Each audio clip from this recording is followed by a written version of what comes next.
বগুড়াতে এই প্রথম উত্তরবঙ্গের সকল সেলিব্রিটিরা একই ছাদের নিচে একসাথে সবাই অনেক বেশি মজা করব। শুরুতেই আমরা একদম স্টেজে উঠে যাই একে একে, তাদের সকলের জার্নিটা কেমন ছিল সেটা শেয়ার করার জন্য। আসলে আপনারা যতটা সহজভাবে এই জার্নিটা দেখেন এতটা সহজ ছিল না, কিন্তু সকলেরই শুরু দেন আস্তে আস্তে আজকে সবাই এতটুকু আসতে পারছে আপনাদের সকলের ভালোবাসা এন্ড দোয়াতে। আজকে আমরা সবাই এত দোষ। শুরুতেই ম্যাজিক দেখানোর জন্য মিস্টার বিন বিথি আপুকে একদম মঞ্চে ডেকে নেয়, আর আমরা তো পুরাই সারপ্রাইজ ম্যাজিক দেখে।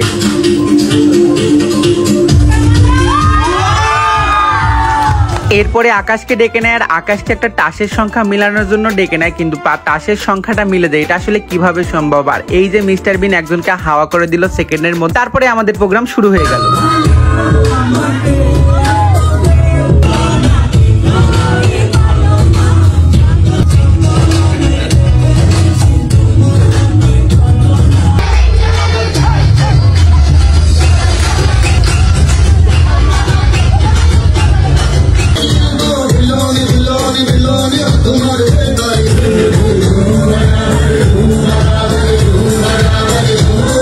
মধ্যে আমাদের একটু বিনোদনের জন্য নাচ গান হচ্ছিল, কিন্তু স্ট্রাগেলের গল্পটা কিন্তু আমাদের এখনো শেষ হয়নি। আস্তে আস্তে মোস্তারিন আপু, তিশা আপু সবাই তাদের স্ট্রাগেলের গল্পটা করতেছিল।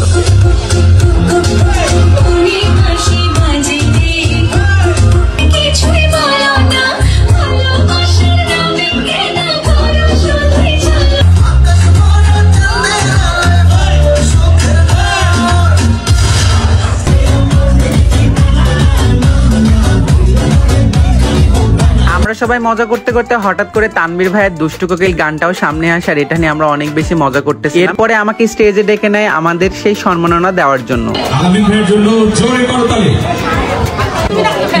আমি একটা কথা বলি, সেটা হলো আমি খুবই ছোট একটা কন্টেন্ট ক্রিয়েটার, বাট এত বড় বড় কন্টেন্ট ক্রিয়েটারের মাঝে যে আমি জায়গা পাইছি আমি নিজেকে অনেক ভাগ্যবান মনে করছি।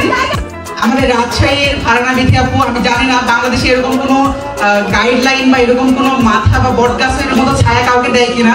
বিথি আপু, রাত ভাই আমাদের সবসময় একটা ছায়ার মতো দাঁড়ায় থাকে সবসময়। তাদের ঋণ হয়তো আমাদের রাজশাহীর ছোট কন্টেন্ট ক্রিয়েটার যারা আছে তারা কখনোই পরিশোধ করতে পারবো না। মঞ্চে কথা বলতে বলতে আমাদের অনুষ্ঠানটা আরো বেশি জমিয়ে দেয় বিথি আপু। হঠাৎ করে লাইলা আপুকে ভিডিও কল দেয়, এন্ড ওইটা দেখে তো সবাই অনেক বেশি সারপ্রাইজ হয়, এন্ড আমি অনেক বেশি সারপ্রাইজ। আসলে এরকম একটা ঘটনা ঘটবে আমি কখনো কল্পনাও করিনি। বিথি আপুকে অসংখ্য ধন্যবাদ। লাইলা আপুর সাথে কথাগুলো আসলে অনেক ফান করে বলছিলাম, আপনারা প্লিজ কেউ এটা সিরিয়াসলি নেবেন না। তারপরে তো আমার মূল্যবান কথাগুলো শেষ করার পরে আস্তে আস্তে তারপরে সবাই নিজেদের কথাগুলো বলে, এন্ড এবার আমাদের প্রোগ্রামও শুরু হয়ে যাচ্ছে। পিছনে যে সুন্দরী আপুরা ইনারা আমাকে বলতেছিল আপনার জন্য লাইলাকে আমরা খুঁজে দেওয়ার চেষ্টা করবো। দেন আমরা সবাই মিলে এখন অনেক বেশি মজা করবো। সত্যি কথা বলতে কি, বগুড়ার মানুষ যে আসলে ভালোবাসা দিতে জানে এন্ড ভালোবাসা নিতেও জানে, তার বাস্তব প্রমাণ কিন্তু এই প্রোগ্রাম। আর এইদিকে ভালোবাসার কথা বলতে বলতে অর্ক নাফিসাকে, সরোয়ার ভাইয়া, সাদিয়া আপুকে এন্ড তানভীর ভাইয়া, রাবি আপুকে সবাইকে ভালোবাসা দিচ্ছিল, আর আমি সিঙ্গেল একা একা দেখতেছিলাম।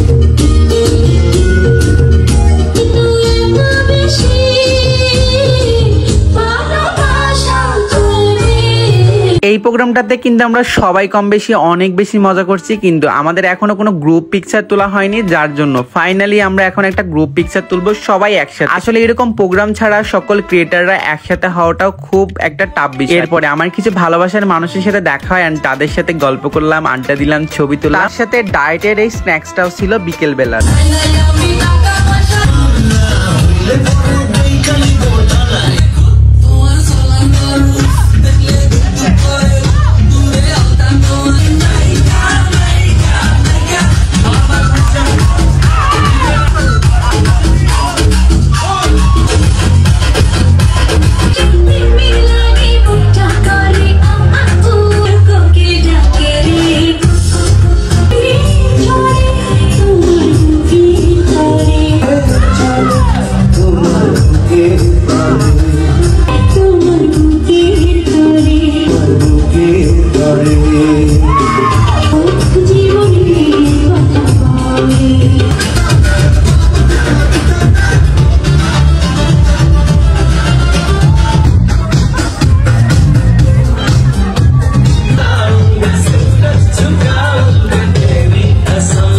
আপনারা যে আমাদেরকে এত ভালোবাসেন সেটা আমরা কখনো বুঝতেই পারি নাই, বগুড়া না আসলে হয়তো ভাই সেটাও বুঝতাম না। যাই হোক, বগুড়াবাসীকে অসংখ্য ধন্যবাদ যারা এত বড় একটা উদ্যোগ নিয়েছেন এন্ড কন্টেন্ট ক্রিয়েটার অ্যাসোসিয়েশন মিলন মেলার জন্য এত বড় একটা উদ্যোগ নিয়েছেন। সত্যি কথা বলতে কি এইরকমটা আমাদের আসলেও দরকার, আমাদের কন্টেন্ট ক্রিয়েটারদেরকে কাজের আগ্রহ আরো বাড়ায় দেয়। ফাইনালি আমাদের সেই সম্মাননা ট্রফিটা আমাদের হাতে উঠাই দিল। এটা সত্যিই বড় একটা পাওয়া যে আপনারা আমাদেরকে ভালোবাসা দিচ্ছেন। জন্য হয়তো বা এই পাওয়াটা শুধুমাত্র আপনাদের জন্য, মানে আমরা আমাদের সকলের ভালোবাসার সেই জিনিসটা আপনাদের সাথে শেয়ার করতেছি। সত্যি কথা বলতে কি এটা শুধুমাত্র আপনাদের জন্য আমরা আজকে এতটুকু আসতে পারছি এন্ড এই যে জিনিসগুলো পাচ্ছি না শুধুমাত্র আপনাদের জন্যই পাচ্ছি। তো আমার সকল ফলোয়ার্স, আমার সকল ভালোবাসার মানুষদের জন্য এই জিনিসটা। আর এই যে আমার পাশে বিথি আপু, তার কথা আমি কি বলবো, আপনারা আমার ভিডিও দেখলেই বুঝতে পারেন সে আমার জন্য কত বড় একটা অনুপ্রেরণার জায়গা, আমার কত বড় একটা আবদারের জায়গা। সবাই বিথি আপুর জন্য দোয়া করবেন আর আমাদের ভালোবাসার বন্ধনটা যেন এইরকমই থাকে। ফাইনালি আমাদের রাত 10টা-11টার মতো বেজে গেছে, এখন আমরা চলে যাব। আর যাওয়ার আগে কিন্তু প্রোগ্রামের যে মূল আকর্ষণ কেক কাটা, সেটা কিন্তু এখনো কমপ্লিট হয়নি। আমরা সবাই মিলে এখন কেক কাটবো এন্ড কেক এটা আমরা খাবো। যাই হোক, আমি যদিও ডায়েটে আছি, এত বেশি আমি খাবো না, তারপরেও তো প্রোগ্রামে আসছি, হালকা একটু কেক খাবো। আর মাছুম আমাকে একটু কেক খাওয়াই দিচ্ছে, জানে আমি ডায়েটে আসার জন্য হালকা করে খাওয়াই দিচ্ছিল। আমিও একটু সবাইকে মানে একটু খাওয়াই দেওয়ার চেষ্টা করতেছিলাম। আমাদের প্রোগ্রামটা মোটামুটি শেষ হয়ে গেছে। যাওয়ার আগে আমরা সুন্দর আর একটা ফটো সেশন করলাম। আর এই ভালোবাসার জন্য বগুড়াবাসীকে আবারও ধন্যবাদ। সবাই ভালো থাকেন, সুস্থ থাকেন। আর বগুড়ার সবগুলো ভিডিও কিন্তু অনেক বেশি মজার হচ্ছে। আল্লাহ হাফেজ।